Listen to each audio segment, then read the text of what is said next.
رہنمائی اور روشنی حاصل کی جاتی ہے. یعنی جو سارا سورس آف لائٹ اللہ تعالیٰ کی بابرکت ذات ہے. یعنی جس طرح ایک طاق میں ایک ایسا چراغ روشن ہو جو شیشے کی قندیل میں ہو، اس میں ایک بابرکت درخت ایسا خاص تیل ڈالا گیا ہو کہ وہ آگ دکھائے بغیر ہی بذات خود روشن ہو جائے کہ خود روشن ہو جانے کے قریب ہو. یوں یہ ساری روشنیاں ایک طاق میں مجتمع ہو گئیں اور وہ بخیہ نور بن گیا. اسی طرح اللہ تعالیٰ کے نازل کردہ دلائل و براہین کی حیثیت ہے کہ وہ واضح بھی ہیں اور ایک سے ایک بڑھ کر بھی. یعنی نور علی نور، جو مشرقی ہے نہ مغربی کا مطلب ہے وہ درخت ایسے کھلے میدان اور صحرا میں ہے کہ اس پر دھوپ صرف سورج کے چڑھنے کے وقت یا غروب کے وقت ہی نہیں پڑتی، بلکہ سارا دن وہ دھوپ میں رہتا ہے. اور ایسے درخت کا پھل بھی بہت عمدہ ہوتا ہے. اس سے مراد اس سے زیتون کا درخت ہے جس کا پھل اور تیل سالن کے طور پر بھی استعمال ہوتا ہے اور چراغ میں تیل کے طور پر بھی. اللہ تعالیٰ اپنے نور کی طرف رہنمائی کرتا ہے جسے چاہے. لوگوں کے سمجھانے کو یہ مثالیں اللہ تعالیٰ بیان فرما رہا ہے. یعنی نور سے مراد ایمان کا نور ہے، اور اللہ جسے چاہتا ہے ان کو یہ نور بخشتا ہے. اور اللہ تعالیٰ ہر چیز کے حال سے بخوبی واقف ہے. ان گھروں میں جن کے ادب و احترام کا اور اللہ تعالیٰ کا نام وہاں لیے جانے کا حکم ہے، وہاں صبح و شام اللہ تعالیٰ کی تسبیح بیان کرتے ہیں. تسبیح سے مراد نماز ہے، اور دن بھر ہر ایک اللہ کے حکم کی پابندی کرتے ہیں. ایسے لوگ جنہیں تجارت و خرید و فروخت اللہ کے ذکر سے اور نماز کے قائم کرنے اور زکوٰۃ ادا کرنے سے غافل نہیں کرتی. اس دن سے ڈرتے ہیں جس دن بہت سے دل اور بہت سی آنکھیں الٹ پلٹ ہو جائیں. یعنی زندگی کے ہر کام میں اللہ تعالیٰ سے ڈرتے ہوئے اللہ تعالیٰ کے حکم کے مطابق وہ عمل کرتے ہیں، اس ارادے سے کہ اللہ انہیں ان کے اعمال کا بہترین بدلہ دے، بلکہ اپنے فضل سے کچھ زیادتی عطا فرمائے. اللہ تعالیٰ جسے چاہے بے شمار روزیاں دیتا ہے. اور کافروں کے اعمال مثل اس چمکتی ہوئی ریت کے ہیں جو چٹیل میدان میں ہو، جسے پیاسا شخص دور سے پانی سمجھتا ہے لیکن جب اس کے پاس پہنچتا ہے تو اسے کچھ بھی نہ پاتا. ہاں، اللہ کو اپنے پاس پاتا ہے جو اس کا حساب پورا چکا دیتا ہے. یعنی ان کافروں کی بات ہو رہی ہے جو کہ بظاہر بہت ہی اچھے ہوتے ہیں، نیک دل ہوتے ہیں، خیرات بھی کرتے ہیں اور نہ دوسروں کی مدد کرتے ہیں، لیکن ان کے دل میں شرک ہوتا ہے. وہ اللہ تعالیٰ کو اپنا پیدا کرنے والا اپنا وہ نہیں مانتے، لیکن بلکہ بہت سے دوسرے دیوی دیوتاؤں کی پوجا کرتے ہیں، لیکن بظاہر وہ لوگ دوسروں کی مدد بھی کرتے ہیں. ان کا حساب اس طرح ہے جیسے کہ ایک سراب ہے. یعنی دور سے دیکھنے پر لگتا ہے کہ پانی ہے، لیکن پاس جانے پر صرف چٹیل میدان ہو یا پھر صحرا نظر آتا ہے. اللہ تعالیٰ اس کا حساب پورا چکا دیتا ہے. اللہ بہت جلد حساب کر دینے والا ہے. یا مثل ان اندھیروں کے ہے جو نہایت گہرے سمندر کی تہ میں ہو، جسے اوپر تلے کی موجوں نے ڈھانپ رکھا ہو، پھر اوپر سے بادل چھائے ہوئے ہوں. الغرض اندھیریاں ہیں جو اوپر تلے پے در پہ ہیں، جب اپنا ہاتھ نکالے تو اسے بھی قریب ہے کہ نہ دیکھ سکے. یعنی سمندر کے اندر جس طرح سے بہت زیادہ اندھیرا ہوتا ہے، اسی طرح سے ان کا جو ہے عمل ہے. اور بات یہ ہے کہ جسے اللہ تعالیٰ ہی نور نہ دے اس کے پاس کوئی روشنی نہیں ہوتی. صدق اللہ العظیم. السلام علیکم. رکوع نمبر 12 ہے. اس میں اللہ تعالیٰ نے اپنے قدرت کے جو مظاہر ہیں ان کے بارے میں سٹارٹ سے ہی ان کے بارے میں ذکر شروع کیا ہے. اعوذ باللہ من الشیطان الرجیم. الم تر ان اللہ یسبح له من فی السماوات والارض والطیر صافات.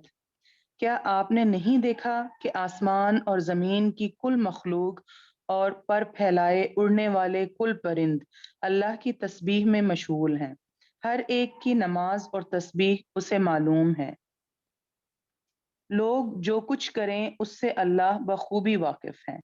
یہ پہلی آیت میں اللہ تعالیٰ اپنی تمام مخلوق کے بارے میں ذکر کر رہے ہیں، اور اسپیشلی جو پرندے ہیں ان کا الگ سے ذکر کیا گیا ہے، حالانکہ تمام مخلوق میں وہ بھی آتے ہیں، لیکن چونکہ یہ ان کا ذکر الگ سے کیا گیا ہے اس لیے کہ پرندے جو ہیں وہ تمام حیوانات میں ایک نہایت ممتاز مخلوق ہے، جو اللہ کی قدرت کاملہ سے آسمان اور زمین کے درمیان فضا میں اڑتے ہوئے اللہ کی تسبیح کرتے ہیں۔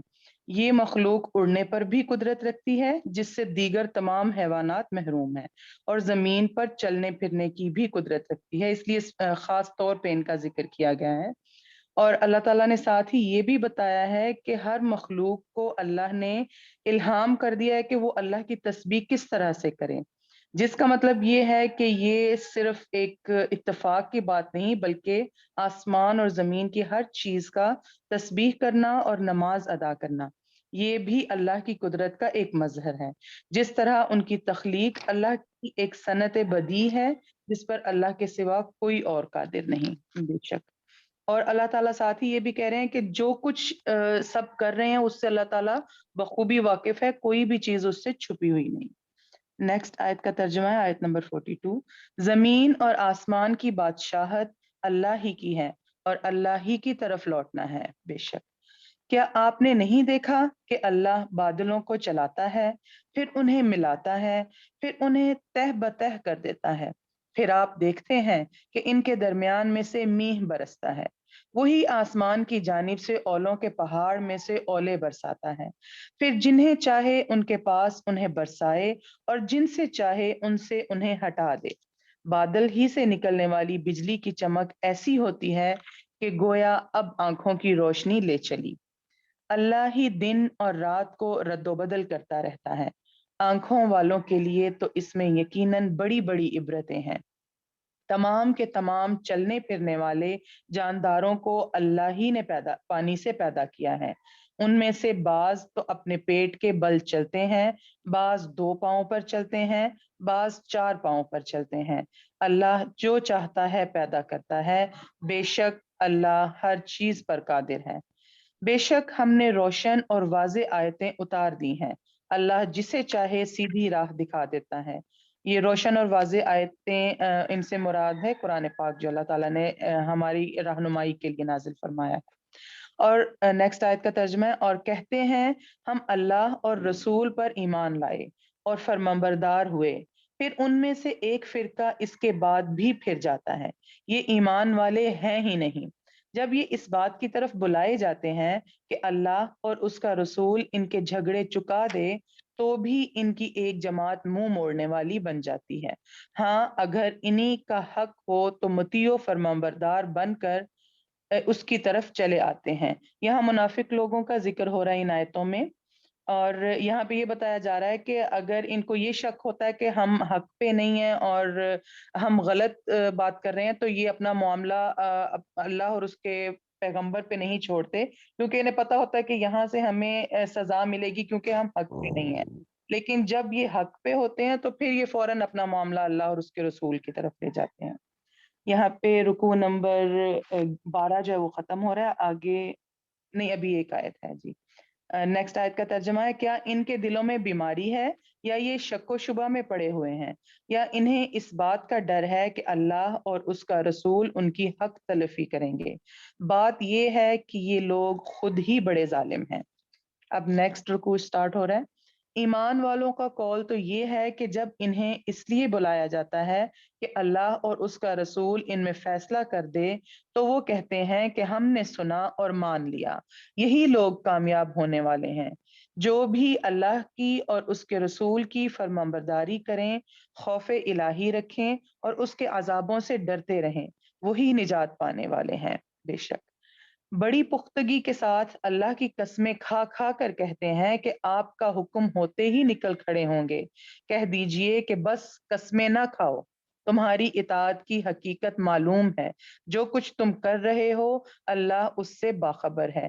یہ پھر منافق لوگوں کی ایک جو ہے وہ بتائی گئی ہے ان کی خصوصیت کہ وہ قسمیں کھا کے یقین دلاتے ہیں کہ ہم جو ہے وہ آپ کی ہر بات کو مانتے ہیں اور آپ جیسے ہی ہمیں حکم دیں گے تو ہم نکل کھڑے ہوں گے۔ تو اللہ تعالیٰ نے ان سے کہا ہے کہ قسمیں کھا کے نہ بتاؤ، اللہ تو ہر چیز جانتا ہے جو تمہارے دلوں میں ہے، اور جو تم ظاہر کر رہے ہو وہ سب اس پہ واضح ہے، وہ اس سے کوئی چیز بھی چھپی ہوئی نہیں۔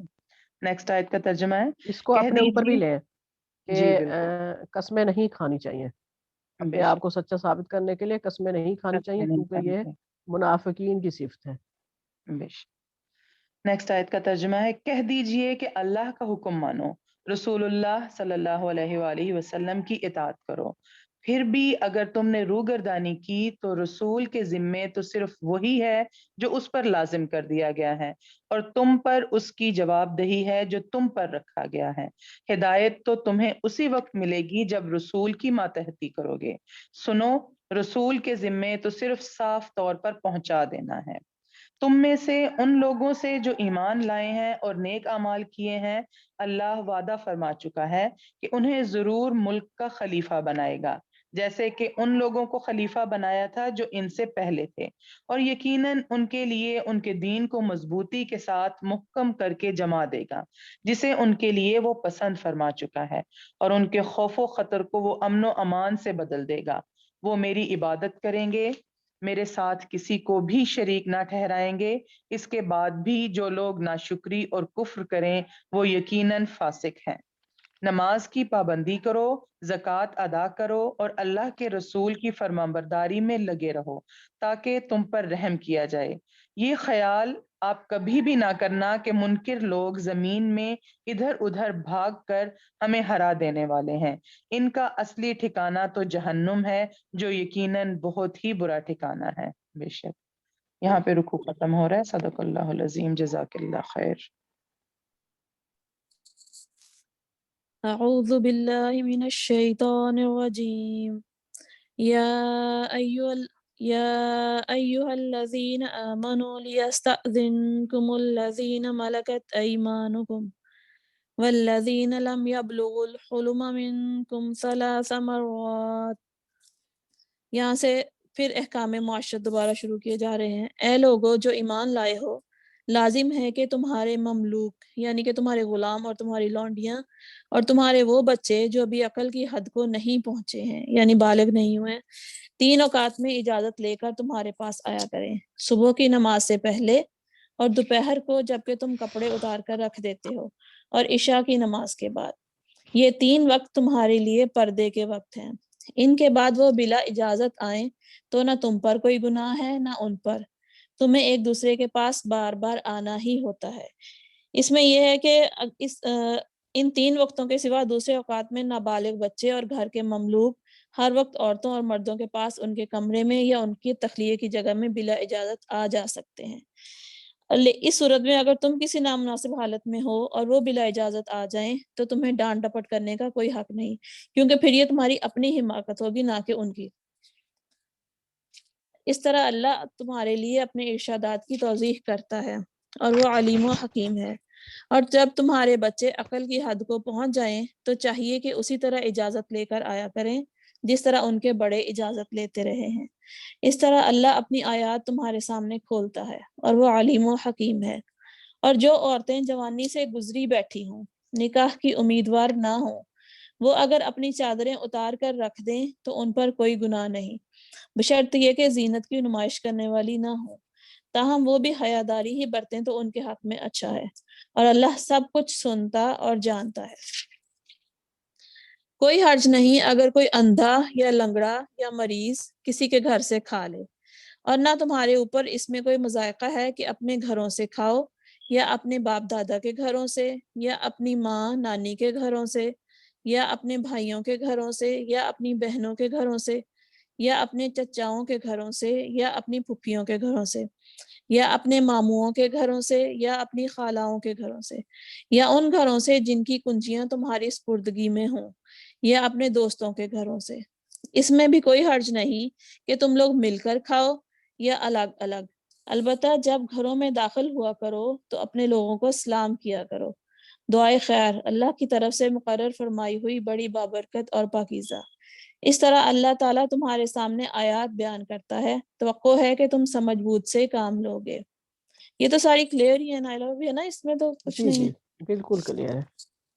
مومن تو آگے نیکسٹ رکوع شروع ہوتا ہے. مومن تو اصل میں وہی ہیں جو اللہ اور اس کے رسول کو دل سے مانے اور جب کسی اجتماعی کام کے موقع پر رسول کے ساتھ ہوں تو اس سے اجازت لیے بغیر نہ جائیں.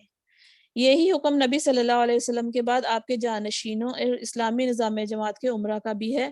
جب کسی اجتماعی مقصد کے لیے مسلمانوں کو جمع کیا جائے، قطع نظر اس کے کہ جنگ کا موقع ہو یا حالت امن کا، بہرحال ان کے لیے یہ جائز نہیں کہ امیر کی اجازت کے بغیر واپس چلے جائیں یا منتشر ہو جائیں. جو لوگ تم سے اجازت مانگتے ہیں وہی اللہ اور رسول کے ماننے والے ہیں. بس جب وہ اپنے کسی کام سے اجازت مانگے تو جسے تم چاہو اجازت دے دیا کرو اور ایسے لوگوں کے حق میں اللہ سے دعائے مغفرت کیا کرو. اللہ یقیناً غفور الرحیم ہے. یعنی یہ امیر پہ ہی ڈیپینڈ کرتا ہے، وہ چاہے تو اجازت دے چاہے تو نہ دے. وہ بہتر سمجھ سکتا ہے کہ اس کی انفرادی ضرورت جو ہے اجتماعی ضرورت سے زیادہ اگر امپورٹنٹ ہے تو اسے اجازت دینے کا حق ہے. اگر اجتماعی ضرورت زیادہ امپورٹنٹ ہے تو پھر بے شک وہ اجازت نہ دے، اس پہ وہ کوئی اس کا وہ نہیں آتا. لیکن چونکہ وہ اجتماعی ضرورت پہ اپنی انفرادی ضرورت کو ترجیح دے رہے ہوتے ہیں، اس لیے ایک قسم کا یہ گناہ ہے اور رسول سے کہا گیا ہے کہ اللہ سے ان کے حق میں دعائے مغفرت کر دیا کرو. مسلمانوں اپنے درمیان رسول کے بلانے کو آپس میں ایک دوسرے کا سا بلانا نہ سمجھ بیٹھو.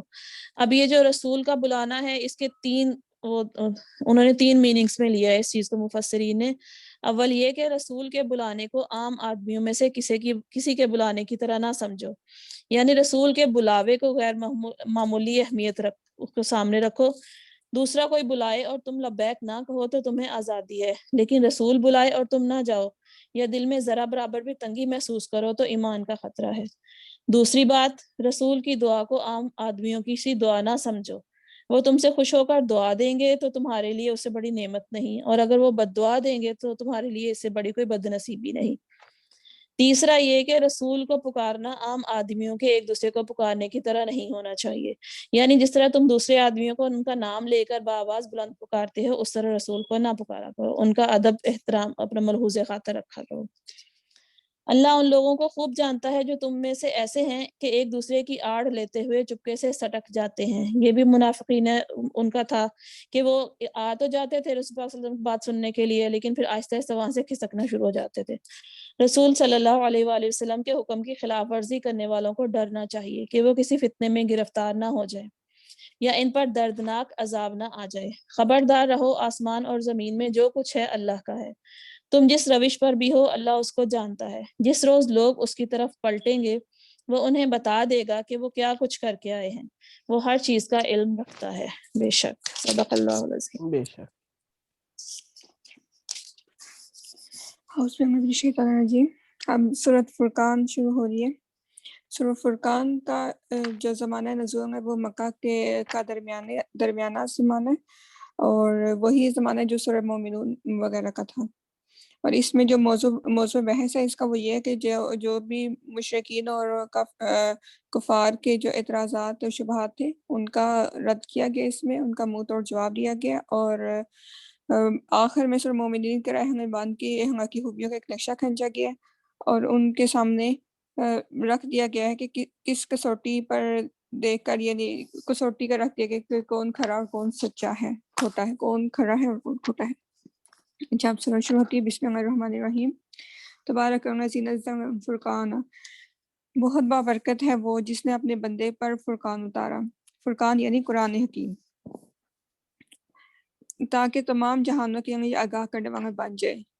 اور یہ اس میں ایک فرق بھی ہے کہ باقی جو کتابیں آتی تھی وہ صرف جو ایک مخصوص طبقہ مخصوص قوم کے اوپر اتاری جاتی تھی، اور یہ جو قرآن مجید ہے یہ پوری تمام جہانوں کے لیے یہ بھیجا گیا ہے. یعنی اس میں کوئی مخصوص قوم یا مخصوص کوئی آبادی اس میں نہیں ہے متعین کی بھی، سب کے لیے یہی ہدایت ہے قیامت تک آنے والے جتنے بھی انسان ہیں.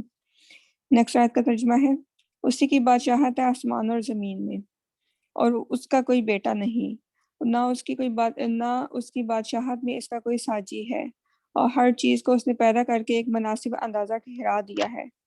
یہاں توحید سے شروع توحید پہ مبنی ہے یہ آیت۔ اس میں 4 چیزیں بتائی گئی ہیں کہ یعنی پیغمبر صرف تک کائنات میں صرف اسی کی بادشاہت ہے، اللہ کی بادشاہت ہے، اس کا کوئی اس کے سوا کسی کا حکم نہیں اس میں چل سکتا۔ دوسری یہ کہ یہود و نصارہ میں بعض عرب کا رد ہے جو کہ فرشتوں کو خدا کی بیٹیاں قرار دیتے تھے۔ اور پھر اس کے بعد نیکسٹ ہے کہ مشرکین جو بتوں کا اور مشرکین کا رد کیا گیا اس میں کہ اس کے سوا کوئی اور خدا نہیں ہے، نہ ہی اس کا کوئی ساجی ہے، نہ ہی اس کا کوئی اس میں ہمسر ہے۔ اور پھر نیکسٹ بتایا گیا ہے کہ جو بھی چیز پیدا کی گئی ہے پھر اس کو اپنی ہر ایک پیدا کی ہوئی چیز کی تقدیر بھی لکھ دی گئی ہے، یعنی موت تک آنے تک جو بھی روزی اور روٹی اور ہر چیز کا وقت مقرر کر دیا گیا ہے۔ نیکسٹ آیت ہے، انہوں نے اللہ کے سوا جسے اپنا معبود ٹھہرا رکھے ہیں وہ کسی چیز کو پیدا نہیں کر سکتے بلکہ وہ تو خود پیدا کیے جاتے ہیں۔ یہ تو اپنی جان کے نقصان اور نفع کا بھی اختیار نہیں رکھتے ہیں، اور نہ ہی موت و حیات کے، اور نہ ہی دوبارہ جی اٹھنے کے مالک ہے۔ یہاں بھی ان کا یہ جواب دیا گیا کہ جو کہتے تھے کہ یعنی بتوں کی پوجا کرتے تھے مشرکین کا۔ نیکسٹ آیت میں، یہ کافروں نے کہا کہ بس یہ خود ہی اس کا گڑا گرایا جھوٹ ہے، اور جس پر لوگوں نے بھی اس کی مدد کی ہے، یہ دراصل کافی بڑے ہی ظلم اور سر تا سر جھوٹ کے مرتکب ہوئے ہیں۔ اس آیت کا نا پیچھے سورۃ نحل میں تفسیر بتا دی گئی ہے، آئی تھنک میں نے ہی اس کی تفسیر کی تھی ادھر بھی۔ بھابھی وہ جو انہوں نے کہا تھا کہ قرآن کوئی یہودی ہے تو اس نے گھڑا ہوا ہے تو اس طرح کر کے کوئی وہ ساری پیچھے جی بیان کر دیا ہو گیا۔ چکا ہے۔ ہاں جی، نیکسٹ آیت ہے، اور یہ بھی کہا کہ انہوں نے تو پرانے زمانے کے افسانے ہیں جو اس نے مرتب کر رکھے ہیں، بس وہی صبح شام پر اس کے سامنے پڑھے جاتے ہیں۔ کہہ دیجئے اسے تو اس نے اتارا ہے جو کہ آسمان اور زمین کی تمام پوشیدہ باتوں کو جانتا ہے، بے شک وہ بڑا ہی بخشنے والا اور مہربان ہے۔ یہاں پہ بخشنے والا مہربان اس صورت میں کہا گیا کہ اگر جتنا بڑا وہ گناہ کر رہے ہیں قرآن کا کو جھوٹا قرار دے کے، اگر وہ غفور الرحیم نہ ہوتا تو یقیناً ان کے اوپر بہت سخت عذاب آ چکا ہونا تھا ان کی اس بات کے بعد۔ نیکسٹ آیت ہے، انہوں نے کہا کہ ایک ایسا رسول ہے جو کھاتا ہے پیتا ہے بازاروں میں چلتا پھرتا ہے، یعنی حضور پاک کو وہ کہتے تھے کوئی بشر نبی نہیں ہو سکتا، بشر رسول نہیں ہو سکتا، اگر بھیجنا ہی تھا کسی فرشتہ کو بھیجتے، کسی ایسی چیز کو جو کہ ہم سے برتر ہوتی۔ اس کے پاس کوئی فرشتہ کیوں نہیں بھیجا جاتا، یا وہ بھی اس کے ساتھ دیتا اور ڈرانے والا بن جاتا، یا اس کے پاس کوئی خزانہ اتار دیا جاتا، یا کوئی باغ ہوتا جس میں سے یہ کھاتا۔ ان ظالموں نے کہا کہ تم ایسے آدمی کے پیچھے پڑ گئے ہو جس پر جادو کر دیا گیا ہے، یعنی حضور پاک کو جادوگر کہتے تھے، یہ کہتے تھے یہ ساحر ہے، یا کوئی اس میں کوئی خاصیت نہیں ہے، کوئی خصوصیت نہیں ہے، بیکاز ہمارے جیسا انسان ہے تو یہ نبی یا رسول نہیں ہو سکتا۔ دیکھیے یہ آپ کی نسبت میں کیسی کیسی باتیں بناتے ہیں، بس جس سے خود ہی بہک رہے ہیں اور کسی طرح راہ پر نہیں آ سکتے۔ بس ختم ہو گیا اس کا بے شک۔ یہ رکو یہاں پہ۔ رکوع نمبر 17 اور آیت نمبر 10۔ اعوذ باللہ من الشیطان الرجیم۔ تبارک الذی ان شاء جعل لك خیرا من ذلك جنات تجری من تحتها الانہار ویجعل لك قصورا۔ بڑا نادیہ بابر، آپ کی آواز کٹ کٹ کے آ رہی ہے۔ اچھا ایک منٹ، بڑا بابرکت اب آ رہی ہے صحیح؟ جی جی، بڑا بابرکت ہے وہ جو اگر چاہے تو ان کی تجویز کردہ چیزوں سے بھی زیادہ بڑھ چڑھ کر تم کو دے سکتا ہے۔ ایک نہیں بہت سے باغ چن کے نیچے نہریں بہتی ہوں اور بڑے بڑے محل۔ اصل بات یہ ہے کہ یہ لوگ اس گھڑی کو جھٹلا چکے ہیں۔ یہاں گھڑی سے مراد وقت کے ہیں جب کہ قیامت قائم ہوگی، اور جو اس گھڑی کو جھٹلائے اس کے لیے ہم نے بھڑکتی ہوئی آگ مہیا کر رکھی ہے۔ وہ جب دور سے ان کو دیکھے گی تو یہ اس کے غضب اور جوش کی آوازیں سن لیں گے، اور جب یہ دست و پا بستہ اس میں ایک تنک جگہ ٹھونسے جائیں گے تو اپنی موت کو پکارنے لگیں گے۔ اس وقت ان سے کہا جائے گا کہ آج ایک موت کو نہیں بہت سی موتوں کو پکارو۔ ان سے پوچھو یہ انجام اچھا ہے یا وہ ابدی جنت جس کا وعدہ خدا ترس پرہیزگاروں سے کیا گیا ہے، جو ان کے عمل کی جزا اور ان کے سفر کی آخری منزل ہوگی، جس میں ان کی ہر خواہش پوری ہوگی، جس میں وہ ہمیشہ ہمیشہ رہیں گے، جس کا عطا کرنا تمہارے رب کے ذمے ایک واجب الادا وعدہ ہے۔ اور وہی دن ہوگا جب کہ تمہارا رب ان لوگوں کو بھی گھیر لائے گا اور ان کے معبودوں کو بھی بلا لے گا جنہیں آج یہ اللہ کو چھوڑ کر پوج رہے ہیں۔ یہاں معبودوں سے مراد بت نہیں ہے بلکہ فرشتے، انبیاء، اولیاء، شہداء اور صالحین ہیں جنہیں مختلف قوموں کے مشرکین معبود بنا بیٹھے تھے۔ اچھا، اور وہی دن ہوگا جب کہ تمہارا ان لوگوں کو بھی گھیر لیا جائے گا اور ان کے معبودوں کو بھی بلا لے گا جنہیں آج یہ اللہ کو چھوڑ کر پوج رہے ہیں۔ پھر وہ ان سے پوچھے گا کیا تم نے میرے ان بندوں کو گمراہ کیا تھا یا یہ خود راہ راست سے بھٹک گئے تھے؟ وہ عرض کریں گے پاک ہے آپ کی ذات، ہماری تو یہ بھی مجال نہ تھی کہ آپ کے سوا کسی کو اپنا مولا بنائے، مگر آپ نے ان کو اور ان کے باپ دادا کو خوب سامان زندگی دیا، حتیٰ کہ یہ سبق بھول گئے اور شامت زدہ ہو کر رہے۔ یوں جھٹلا دیں گے وہ تمہارے معبود تمہاری ان باتوں کو جو آج تم کہہ رہے ہو۔ اسی کچھ تفسیر تھوڑی اس طرح سے ہے کہ تمہارے وہ معبود جن پر تمہیں بھروسہ ہے کہ یہ خدا کے ہاں ہمارے سفارشی ہیں، الٹے تم کو خطا کار ٹھہرا کر بری جمع ہو جائیں گے۔ ان میں سے کسی نے بھی تم سے یہ نہ کہا تھا کہ ہمیں یہ کچھ مانو، نہ قیامت میں تم اسے ثابت کر سکو گے۔ آگے ترجمہ، پھر تم نہ اپنی شامت کو ٹال سکو گے نہ کہیں سے مدد پا سکو گے، اور جو بھی تم سے ظلم کرے اسے تم میں سے ظلم کرے اسے ہم سخت عذاب کا مزہ چکھائیں گے۔ یہاں ظلم سے مراد حقیقت اور صداقت پر ظلم ہے، یعنی کفر و شرک۔ آگے، اے محمد صلی اللہ علیہ وسلم، تم سے پہلے جو رسول بھی ہم نے بھیجے تھے وہ سب بھی کھانا کھانے والے اور بازاروں میں چلنے پھرنے والے لوگ ہی تھے۔ دراصل ہم نے تم لوگوں کو ایک دوسرے کے لیے آزمائش کا ذریعہ بنا دیا۔ کیا تم صبر کرتے ہو؟ تمہارا رب سب کچھ دیکھتا ہے۔ یعنی رسول اور اہل ایمان کے لیے منکرین آزمائش ہیں، اور منکرین کے لیے رسول اور اہل ایمان۔ منکرین نے ظلم و ستم اور جاہلانہ عداوت کی بھٹی گرم کر رکھی ہے۔ کھوٹ جس میں بھی ہوگی وہ اسی بھٹی سے بخیریت نہ گزر سکے گا۔ جزاک اللہ خیر۔ اللہ العظیم۔ وما علينا إلا البلاغ سبحانك اللهم وبحمدك نشهد أن لا إله إلا أنت نستغفرك ونتوب إليك وما علينا إلا البلاغ والله أعلم بالصواب۔ یا اللہ ہم یہاں مل کر بیٹھے، ہمارا یہاں مل بیٹھنا قبول فرما لے، اور ہم سے کوئی آمین غلطی، کوئی کوتاہی، کچھ ہو جاتا ہے میرے مولا کمی بیشی تو ہمیں معاف فرما دے، آمین اور ہمارے تھوڑے کا بھی ہمیں بہت بڑھا چڑھا کر اجر عطا کر یا اللہ۔ اللہم ارحمنی بالقرآن واجعلہ لی اماما ونورا وہدا ورحمہ، اللہم ذکرنی منہ ما نسیت وعلمنی منہ ما جہلت وارزقنی تلاوتہ آناء اللیل واطراف النہار واجعلہ لی حجتا یا رب العالمین، آمین یا رب آمین۔ العالمین۔